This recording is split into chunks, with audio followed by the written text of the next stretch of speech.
राधा कृष्ण का अधूरा मिलन। पुनर्जन्म की कथा। वृंदावन में राधा और कृष्ण का प्रेम सदा दिव्य माना गया है, पर उनका मिलन मानव संसार के नियमों से बंधा था। कहते हैं, राधा जब पृथ्वी छोड़ने लगीं तो उन्होंने मन ही मन प्रार्थना की, कृष्ण, अगले जन्म में चाहे रूप बदल जाए, पर प्रेम वही रहे। शताब्दियां बीत गईं, समय अपनी गति से चलता रहा, कई युग गुजर गए, पर प्रेम हमेशा अपनी राह ढूंढ लेता है। राधा का पुनर्जन्म। मीरा राजस्थान में एक राजकुल में एक बालिका जन्मी।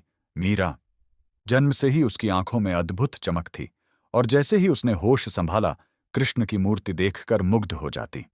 कोई सिखाए बिना वह कहती, ये मेरे श्याम हैं, मैं इन्हें जानती हूं। परिवार चकित था, इतनी गहरी भक्ति किसी छोटे बच्चे में।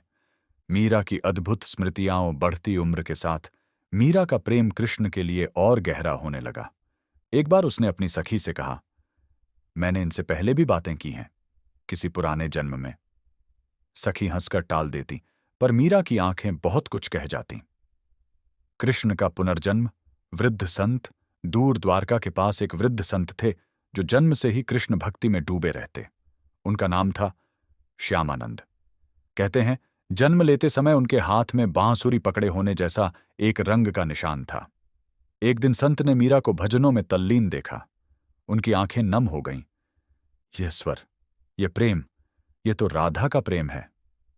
दो आत्माओं की पहचान जब मीरा उनके पास गई, संत ने कहा, तुम्हारा हृदय मुझे परिचित सा लगता है। मीरा मुस्काकर बोली, और आपकी आंखें मुझे मेरे श्याम की याद दिलाती हैं। दोनों ने एक दूसरे को पहचाना, भले ही वो रूप बदल चुके थे, पर प्रेम वही था, अविनाशी। दिव्य सत्य कहानियां कहती हैं कि मीरा और श्यामानंद जब भजन में डूबते तो वहां एक ऐसी सुगंध फैल जाती जो केवल वृंदावन में मिलती थी। लोग कहते, यह प्रेम मानवीय नहीं, यह युगों से चलता आ रहा दिव्य प्रेम है।